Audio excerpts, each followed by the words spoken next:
I'm standing because I think it's time that Parliament moved on, focused on what people that I'm speaking to want to focus on, which are priorities like education, healthcare, safer streets. And I think there's been an impasse in Parliament, an impasse both at Holyrood and Westminster, and I think it's time for a change. I'm a councillor for the Portobello Craig Miller ward. I'm the Conservative Group's education spokesperson. And outside my political career, I've worked in corporate communications for about 12 years. After graduating, I was in London for a few years and then came back to Edinburgh to campaign for Better Together in the 2014 referendum, and then got more involved in politics in Scotland, and I have been here. But I grew up and was born and raised in Edinburgh, and it's nice to be home. Local issues that come on the doors: infrastructure is there are huge traffic pressures in Edinburgh South West, roads coming into the city. I think we need to look at that. Certainly the suburban rail infrastructure needs to improve. There are only 2 trains an hour during peak rush hour, so I'd like to see that improved.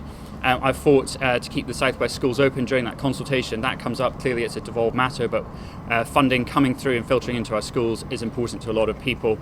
And I think we have a significant presence of the armed forces in Edinburgh South West, and the commitments of the UK government to funding the armed forces and keeping that presence there certainly comes up on the doors. It's the constituency in Scotland with the greatest number of fast-growing small businesses, and I think all businesses, large and small, want a degree of certainty as to what's going on.